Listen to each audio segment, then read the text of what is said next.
오늘의 복음. 오늘은 2020년 8월 14일 금요일입니다.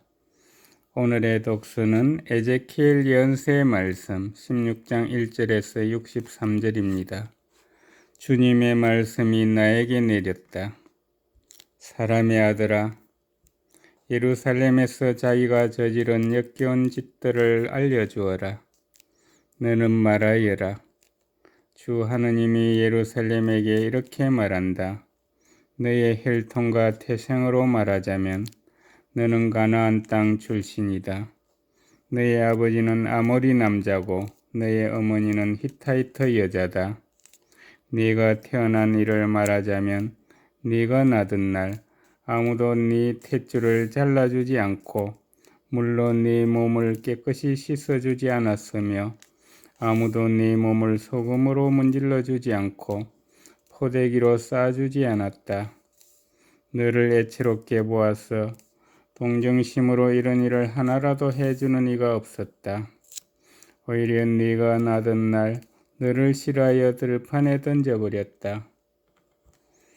그때 내가 네 곁을 지나가다가 피투성이로 버둥거리는 너를 보았다.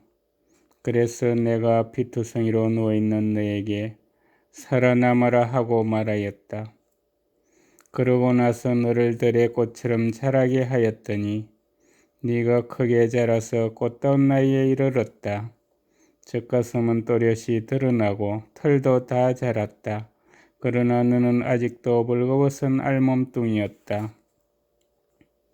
그때 내가 다시 네 곁을 지나가다 보니 너는 사랑의 때에 이르러 있었다.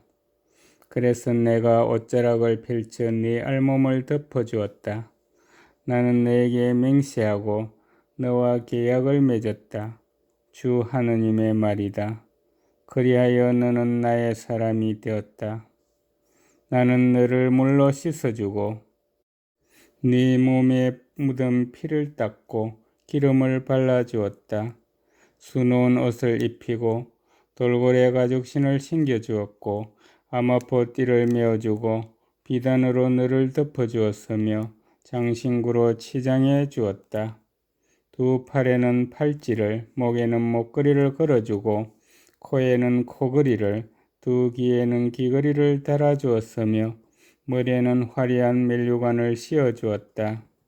이렇게 너는 금과 은으로 치장하고 아마포 옷과 비단옷과 수놓은 옷을 입고서 고운 곡식가루 음식과 꿀과 기름을 먹었다. 너는 더욱더 아름다워져 왕비 자리에까지 오르게 되었다. 네 아름다움 때문에 너의 명성이 민족들에게 퍼져나갔다. 내가 너에게 베푼 영화로 네 아름다움이 완전하였던 것이다. 주 하느님의 말이다. 그런데 너는 네 아름다움을 믿고 네 명성에 힘입어 불륜을 저질렀다. 지나가는 나무하고나 마구 불륜을 저질렀다. 그러나 나는 네가 어린 시절에 너와 맺은 내 계약을 기억하고 너와 영원한 계약을 세우겠다. 이는 네가 저지른 모든 일을 내가 용서할 때 네가 지난 일을 기억하고 부끄러워하며 수치 때문에 입을 열지 못하게 하려는 것이다. 주 하느님의 말이다. 주님의 말씀입니다. 오늘의 복음은 마테오가 전한 거룩한 복음 19장 3절에서 12절입니다. 그때 바리사이들이 다가와 예수님을 시험하려고 무엇이든지 이유만 있으면 남편이 아내를 버려도 됩니까? 하고 물었다. 그러자 예수님께서 이렇게 대답하셨다. 너희는 읽어보지 않았느냐? 창조주께서 처음부터 그들을 남자와 여자로 만드시고 나서 그러므로 남자는 아버지와 어머니를 떠나 아내와 결합하여 둘이 한 몸이 될 것이다 하고 이러셨다. 따라서 그들은 이제 둘이 아니라 한 몸이다. 그러므로 하느님께서 맺어주신 것을 사람이 갈라놓아서는 안 된다. 그들이 다시 예수님께 그렇다면 어찌하여 모세는 이혼장을 써주고 아내를 버려라 하고 명령하였습니까? 하자 예수님께서 그들에게 말씀하셨다. 모세는 너희의 마음이 완고하기 때문에 너희가 아내를 버리는 것을 허락하였다. 그러나 처음부터 그렇게 된 것은 아니다.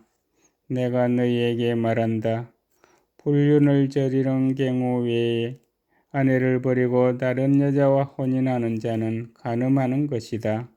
그러자 제자들이 예수님께 아내에 대한 남편의 처지가 그러하다면 혼인하지 않는 것이 좋겠습니다. 하고 말하였다. 예수님께서 그들에게 이르셨다. 모든 사람이 이 말을 받아들일 수 있는 것은 아니다. 허락된 이들만 받아들일 수 있다. 사실 모태에서부터 고자로 태어난 이들도 있고 사람들 손에 고자가 된 이들도 있으며 하늘나라 때문에 스스로 고자가 된 이들도 있다. 받아들일 수 있는 사람은 받아들여라. 주님의 말씀입니다. 오늘의 묵상은 박기석 사도 요한 신부님께서 해주십니다.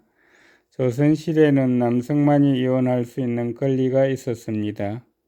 시부모에게 순종하지 아니하는 것, 자식을 낳지 못하는 것, 행실이 엄탕한 것, 질투하는 것, 나쁜 병이 있는 것, 말이 많은 것, 도둑질하는 것, 곧 칠거지약으로 불리는 7가지 항목은 부인을 쫓아낼 수 있는 명분을 뜻하였습니다. 그러나 삼불거라고 하는 여성 보호조항도 있었습니다. 아무리 칠거지약을 저지른 아내라도 버리지 말아야 할 3가지 경우로 돌아가서 의지할 데가 없거나 부모의 3년상을 함께 치렀거나 가난할 때 같이 고생하다가 뒤에 부귀하게 된 경우를 말합니다. 그러나 삼불거는 실제로 잘 지켜지지 않았습니다. 탈출기에 나오는 10계명에는 이혼을 허락하는 계명이 없습니다. 오히려 가늠과 이웃의 아내를 탐하는 것을 금지합니다.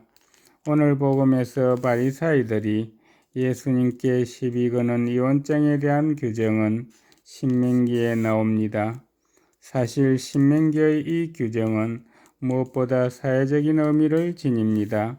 남편이 함부로 이혼할 수 있는 명분이나 권리를 말하는 것이 아니라 가벼운 이유로 부인을 함부로 내쫓는 것을 막으려는 데 있었습니다. 예수님께서는 이미 산상설교에서 아내를 버려서는 안 된다고 분명히 선언하셨습니다.